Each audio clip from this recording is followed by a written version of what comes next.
TRW Squad Battles, Vietnam, playing the Battle of Daido Part 1, playing the Allied side, turn 6 of a minimum of 12. I was doing some reading about squad battles recently, and doing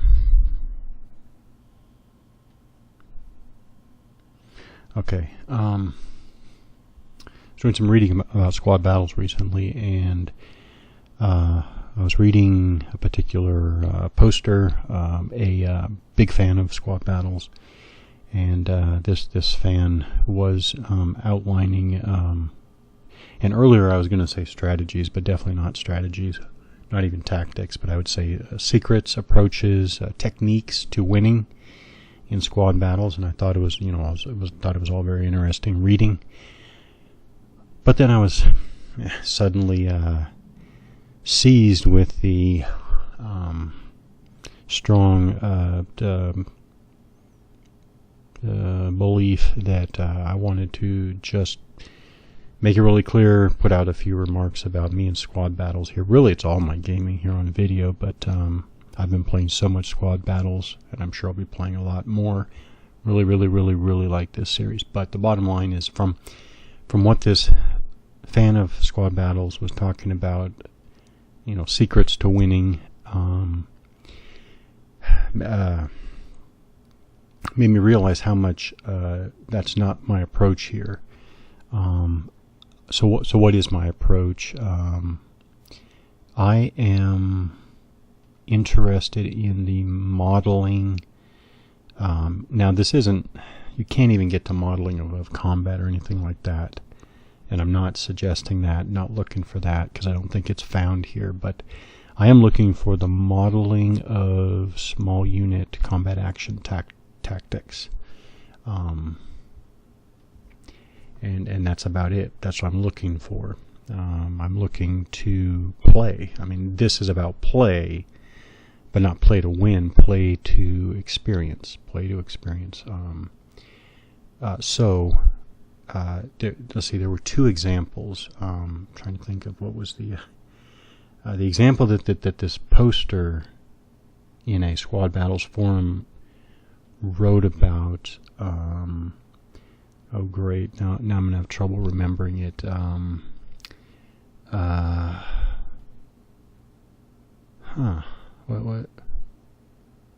What was it? Okay, I can't remember. But the second one was what I would say is playing the victory conditions, which again, if you're playing to win, probably is a very. If you're playing to win, it is probably an essential technique to play the numbers, because so info victory, it's right there, and it gives the levels for a draw, minor victory, and major victory.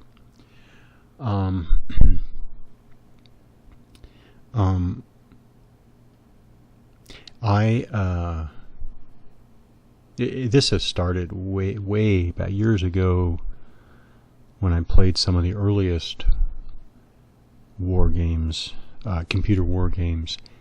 I just picked up a habit of not wanting to look at the game's determination of victory.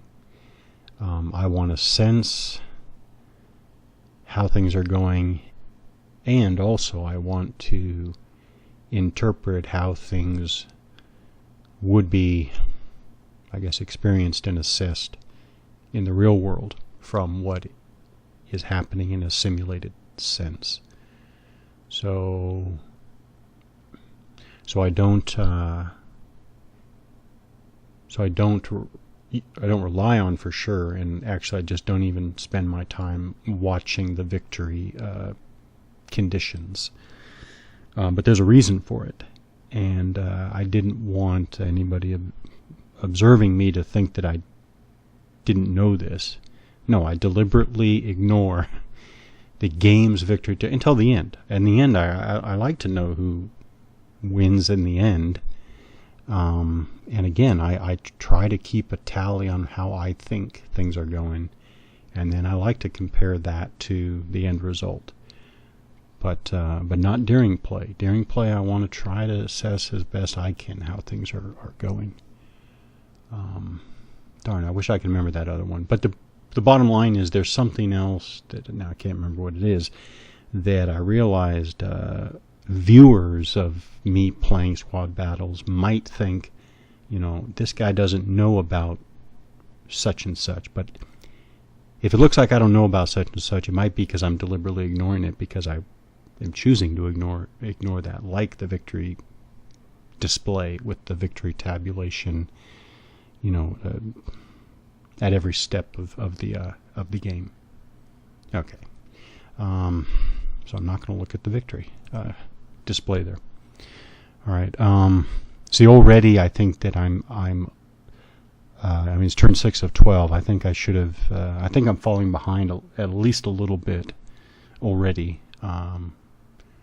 So I'll see what I can do. Now, what am I looking at now? Infantry unit with RPGs.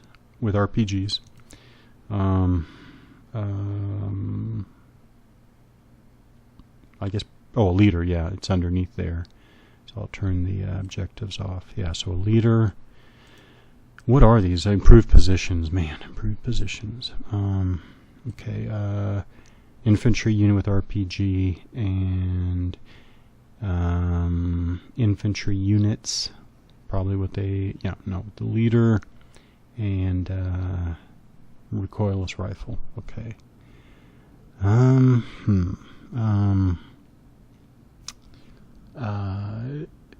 In the recent reading, I've mentioned this before. So as I understand it, I guess. Special weapons like I think bazookas and I think AT weapons. I was wondering if they have an effect against things like bunkers.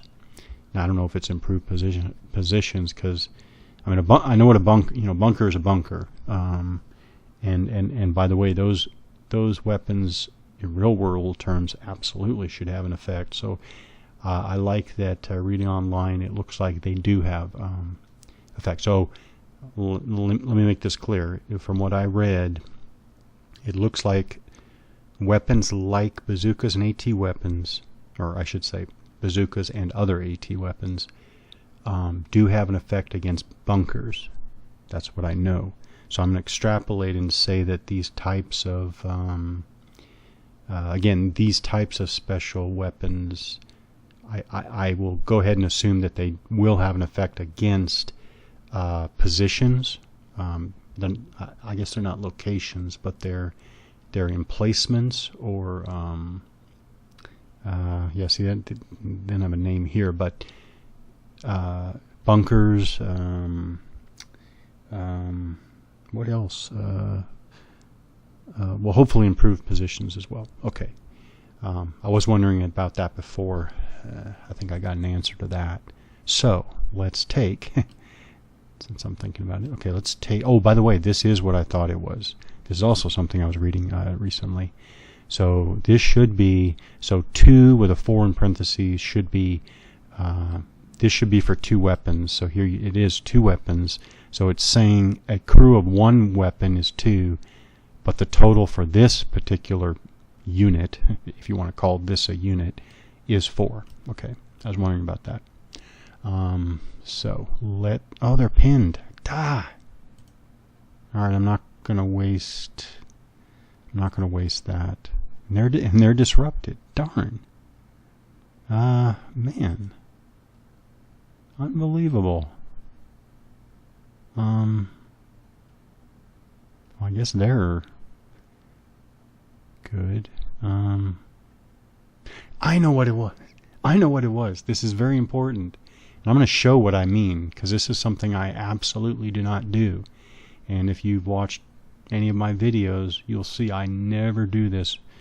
Well, certainly not deliberately. I think I accidentally did it once or twice, but never deliberately, ever. This is what I was talking about. That player, who is, I'm sure, a very, very good player, gave the tip of using so these are my guys. I was just thinking about, if I look at what he can see, can he see this improved position? So I press the hotkey S to highlight the hexes that you can see from here, and I see that my target is within the visibility of that hex. Okay. Then what this player was saying is, this player was recommending that you, as you're playing, you select enemy positions and you do the same thing. This is what I never do, and I just did it here to show exactly what I'm talking about. This player was saying to do this regularly so that you can move in such a way that you're not observed. That's what it was. And that's when I realized, whoa, I better say something, because obviously I know you could do this, and obviously I deliberately don't do it. And the reason is, and then I was thinking, why don't I do it, and can I explain it? Of course I can. So this does not have enough of a real-world analog for me to do it. Now, it's true that there is terrain analysis and map terrain analysis, which, I remember back when I was a platoon leader, and I remember sitting down in a class, not a class, not like a schoolroom class, but I remember me and the other platoon leaders sitting down in the company commander's office having a class on this type of map terrain analysis, where we were learning, to study every single contour line and every single piece of terrain and all this, in immense detail. So I got, yes, there is map terrain analysis, but I don't believe that applies here. You would be doing map terrain analysis in most cases, if not all cases, before you're making contact. So when you're doing mission planning. Anyways, there's not enough of a real-world analog for me to know exactly what this enemy is seeing. That doesn't make sense. All right, I'm turning it off. Now, there's enough of a real-world analog for me to do it on my own units. And when I started playing, I thought whether I would even allow myself to do the friendly visible hex. But I'm okay with this, because it is possible that, if I'm here, if I'm Captain Larson here, and 80 meters away is, this squad leader, it's possible that I could, I could radio over and ask. I could even yell. I could even relay from one position to another, asking what they can see. So, I guess if there's enough of a possibility that I could get a sense of what my own friendly units can see for me to use the what do they call it? The visible hexes feature, but not for the enemy. That's what it was. Okay, so there's that in the victory dialog box that made me realize that I want to say, hey, there are certain things that I'm aware you can do that I don't do deliberately. Okay. So now I'm wondering, if he can see them, can he fire his bazooka over friendly units? Nope. All right, can't. Because he's blocked right there. Okay. All right. Well, that answers my question there. So, now without. Well, I guess that leaves my, if I don't have a good order bazooka team to use, wait a minute.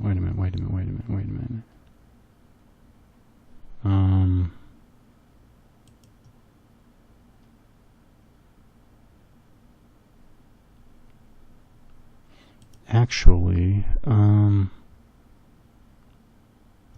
going to take the team here, the bazooka team here. They're disrupting. I'm going to move them forward through the high grass on ground. Then I'm going to take this team. Whoops, not the squad. The team here. I'm going to have them go up. and have them move. Let's see, move through the grass, and then see there. Wow, the enemy let me move there. Now, unfortunately, see right there, I lost all my fire capability. Which, by the way, while I'm thinking about it, he's going to go off hold fire. He's going to go behind the grass there, and then he's going to go down. Okay. I thought I was going to draw fire. I didn't want to draw fire, but I thought I was going to draw fire. Okay. Alright, so... yeah, okay, so this leaves the... what is the... I think... oh, penetration is virtually nothing. That's why. So this is... okay. Alright, this penetration of 4 is telling me that I should not be wasting my M79s at all. Those are my grenade launchers, rifle grenade launchers. They're not going to do essentially anything against these improved positions. No M79s until I can possibly push the enemy out of their improved positions. Then drop the M79s on them. Okay, so actually, and the laws? Ooh, the laws. Penetration of 80. There we go. You know, I guess I should have noticed that before.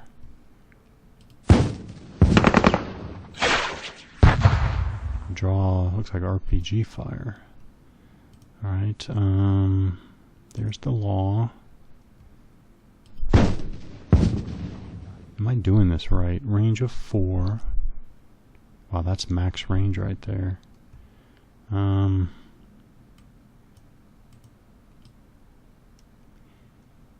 Heat round. Man. Alright, let's just empty all... yeah, I emptied all the laws into there, and it did... oh, actually it disrupted one of the units. Was it worth it? I'm not sure about that. Not sure about that, actually.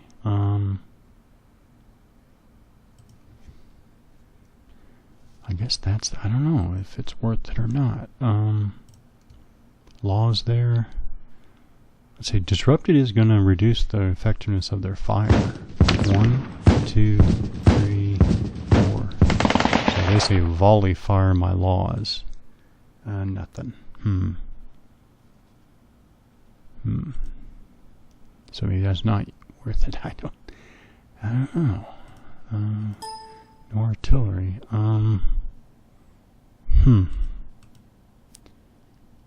They have 7 laws. 1, 2, 3, 4. I don't know, just experiment here. 1, 2, 3, 4, 5, 6. Just massive volley fire and disrupted them. But now how do I... well, you know what? Let's follow up this way. Let's move on the enemy. Now if I go... now if I move adjacent, now I could... now the M79, I can use the canister. Now how does that change? Wait, that doesn't... does the lethality now... oh, I guess I don't have any more shots. Okay. We'll try that next turn, I guess. Alright, now maybe... so... let's see. What do we got? See, they're in an improved position too. They're all in improved position. I have to assume they're all in improved positions, frankly. Let's see. Well, maybe penetration 120. So maybe I should try. Even though I'm pinned, fire the bazooka. So does that do anything? That disrupted them. Now I can take the squad there on and move them forward like that. They got up, they're disrupted, but they're adjacent. Oh, it's something, right? It's something. Okay. Here, actually, they're still available. So now we've at least got some. Didn't want to take a casualty there, but okay. So we go 1, 2, and then we go through the grass. 4, there, and then we go down. I moved on them. Moved on the enemy. Let's see. All right, now let's see. 1, 2. Whoops. Or not. Nah, I should have gone up. All right. Here, let's see. So here, disrupted, but good order. Call this rifle team. It disrupted. Here, let's try the. Oh, grass. High grass is in the way actually. So this actually can help us. So go like that. Alright. Alright, maybe I should have gone up. Alright. Here, we'll go up and move like that, and then into the grass, I guess, and then down. And take a casualty and disrupt it, unfortunately. Here, up through the grass, down. Here, disrupted. Okay, up through clear terrain. Oh, okay, maybe not. Down. They're good to go. So up, go through the rice paddies, cross the road.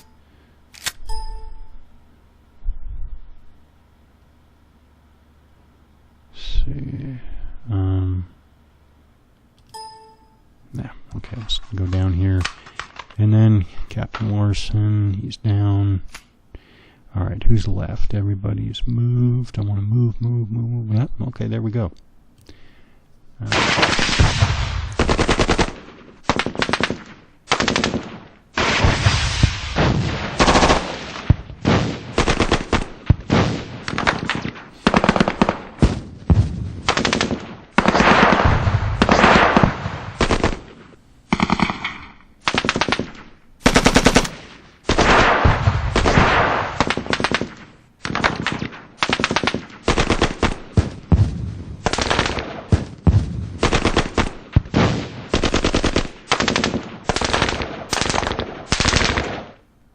So I kind of succeeded in breaking up the effectiveness of the enemy's fire somewhat, but unfortunately I did no less to myself as well. Well, I guess with the unit, well, I guess in raw numbers. But I guess I have more units back that are not pinned or disrupted yet.